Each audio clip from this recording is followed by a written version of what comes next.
ada di tengah kita Rasulullah. Rasulullah berada di tengah kita. Kita ini orang-orang yang benar gitu ya. Tapi kok bisa kalah? Kok bisa ada orang yang meninggal di antara kita? Kok bisa Rasulullah luka? Ya, maka Allah Subhanahu wa taala ya menjelaskan kepada mereka melalui ayat ini. Walaqad kuntum tamannawnal mauta. Sungguh kata Allah, sebagian dari kalian itu ada orang yang memang kedatangannya ke Uhud itu pengen mati syahid. Meniti jalan orang-orang mulia bersama para sahabat Rasulullah SAW, kita nikmati keindahan Islam.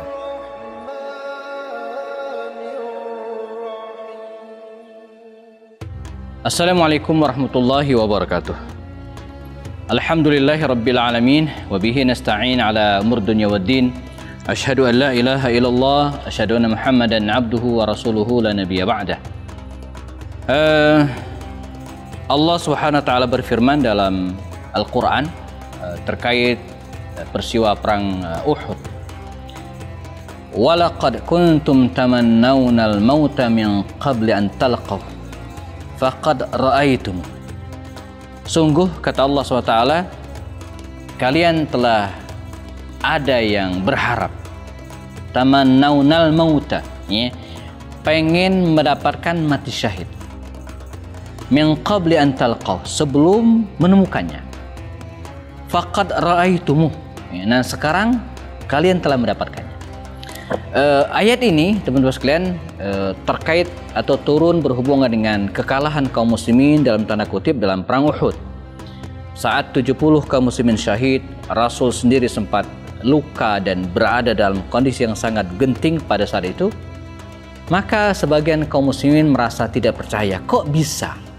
Ya, kita ini kan benar alal haq, dan bahkan ada di tengah kita Rasulullah. Rasulullah berada di tengah kita. Kita ini orang-orang yang benar gitu ya. Tapi kok bisa kalah? Kok bisa ada orang yang meninggal di antara kita? Kok bisa Rasulullah luka? Ya, maka Allah Subhanahu wa taala ya menjelaskan kepada mereka melalui ayat ini. Walaqad kuntum tamannawnal mauta. Sungguh kata Allah, sebagian dari kalian itu ada orang yang memang kedatangannya ke Uhud itu pengen mati syahid.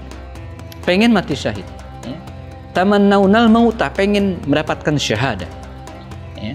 Dan faqad ra'aitumu, dan sekarang terjadi. Jadi apa yang harus disesalkan? Tidak ada yang harus disesalkan.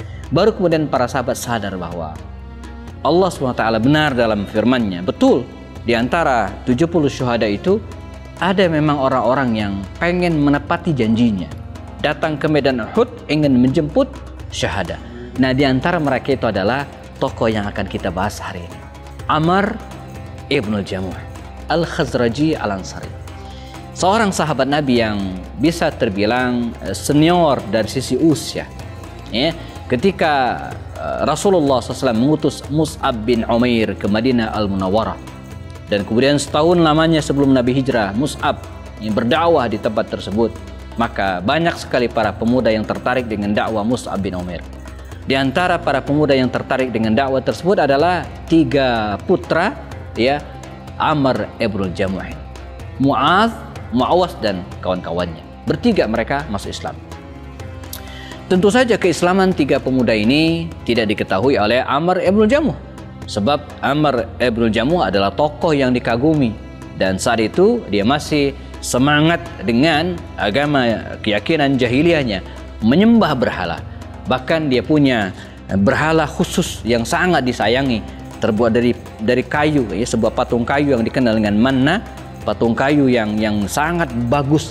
Mungkin di Indonesia terbuat dari jati mungkin ya, yang diolesi setiap hari, dibersihkan setiap hari, dipoles, dan kemudian ditempatkan di tempat yang sangat mulia dan terhormat. Tapi ini adalah patung ya, yang tidak boleh disembah tentu saja.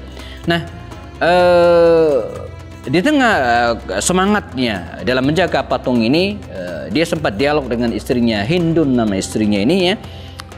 Kata Hindun, putri atau salah seorang istrinya, mengatakan bahwa saya lihat kemarin anak-anak kita katanya bercengkrama dengan Mus'ab bin Umair, pemuda dari Mekah itu. Hah, kata Amr bin Jamuh, jangan-jangan putra-putra kita sudah terpedaya dengan Mus'ab bin Umair atau pemuda dari Madinah itu. Maka dipanggillah anak-anaknya ini, ditanya mereka satu persatu, dan tentu saja karena kondisi belum memungkinkan, ketiga anak muda ini ya tidak terus terang atau belum terus terang kepada ayahanda mereka. Namun semangat untuk mengislamkan sang ayah tentu saja terus bergemuruh. Dan ini ciri seorang muslim. Seorang muslim itu tidak layak dia masuk surga sendirian, tapi dia juga memikirkan keluarganya. Ya ayyuhalladzina amanu qu anfusakum wa ahlikum nara. Wahai orang beriman, kata Allah, jagalah diri kalian, wa ahlikum, dan keluarga kalian dari api neraka. Maka ibunya sudah masuk Islam, tapi ayahnya belum mendapatkan hidayah. Apa yang mereka lakukan?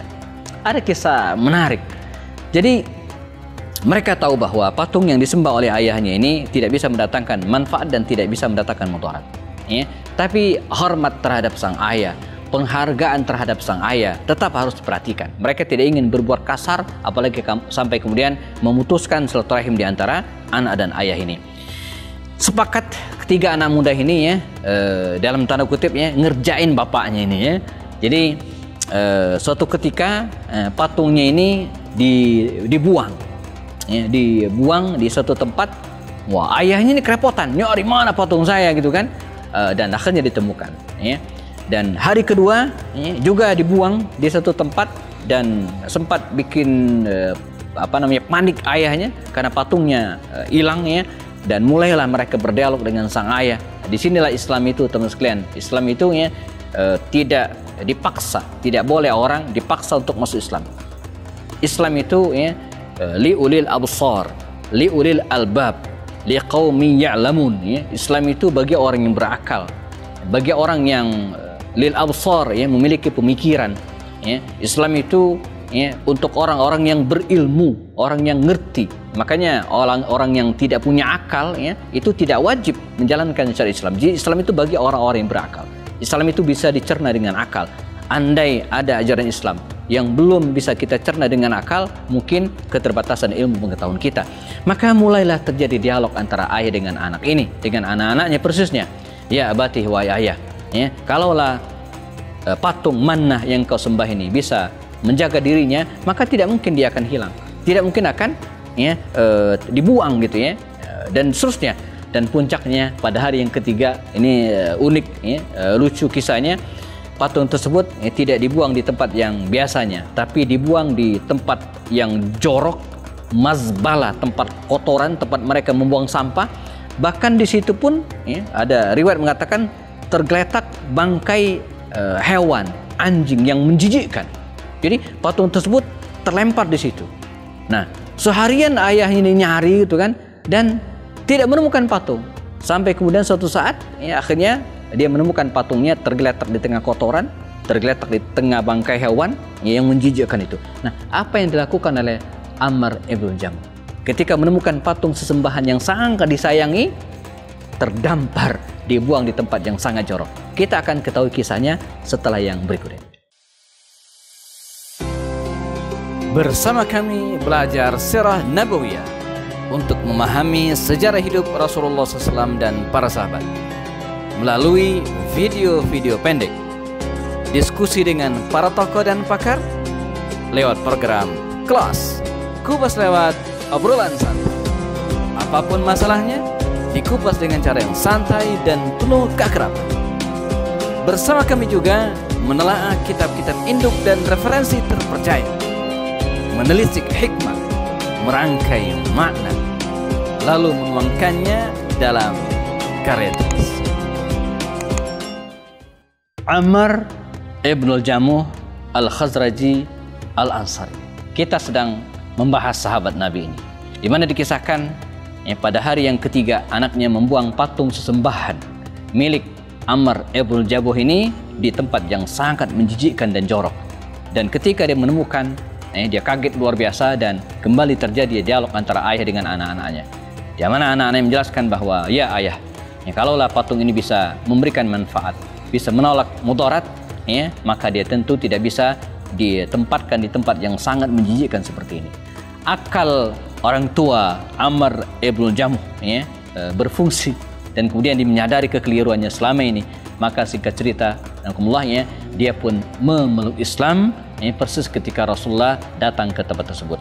Dan waktu pun bergulir sampai kemudian tibalah di tahun ketiga Hijriah, di mana Rasulullah SAW mendapatkan kabar ada lebih dari 3.000 tentara yang akan menyerang Madinah, dan mereka harus mempertahankan Madinah ini. Dan terjadilah, atau Rasulullah pun segera memberangkatkan pasukannya menuju ke luar Madinah, dan ketemulah mereka di Uhud dengan pasukan kafir Quraisy, dan terjadilah perang Uhud. Nah, ketika akan berangkat ke medan Uhud tersebut, Rasulullah mengajak para sahabatnya untuk berjihad. Tentu saja Amr ibn Jamuh secara syar'i sesungguhnya dia terbebas dari kewajiban jihad karena dua hal. Pertama, karena usianya sudah lanjut 60 tahun. Ya. Yang kedua, ya, kakinya pincang sebelah, cacat, orjat. Ya. Dalam hal ini orang-orang yang a'raj, orang-orang yang seperti ini, dia tidak ada kewajiban, terbebas dari kewajiban jihad. Satu lagi yang paling penting, 3 anaknya sudah mewakili dirinya. Jadi secara syar'i dia tidak wajib berjihad, tidak wajib pergi ke Uhud bersama dengan kaum muslimin yang lainnya. Tapi dia mengatakan, ya Rasulullah, izinkan saya ikut serta. Wallahi sungguhnya inni la arju an ata'a bi'urjatayya al-jannata. Sungguh, kata Amr ibn Jamuh, saya ingin ikut berjihad dan saya ingin, ya, menginjakkan kaki pincangku ini ke surga. Ya, saya ingin menginjakkan kaki pincangku ini ke surga. Dia pengen mendapatkan pahala mati dalam keadaan syahid. Maka Rasulullah tidak bisa menghalangi.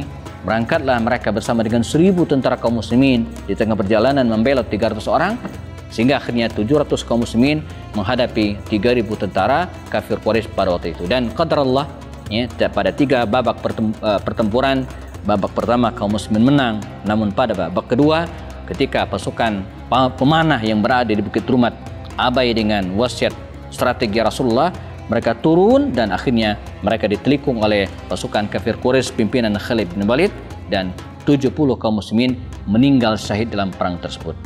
Di antara mereka yang meninggal syahid 70 orang itu adalah Amr ibn Jamuh.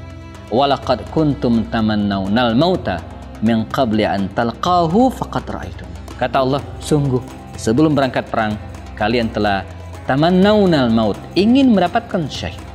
Ini la arju an ata'a, ingin menginjakkan kakiku yang pincang ini ke surga, pengen, dan faqad ra'aitum, dan sekarang kalian telah mendapatkannya. Tidak ada yang harus disalahkan, bahkan mereka harus bersyukur yang mendapatkan karunia meninggal dalam keadaan syahid dan husnul khatimah.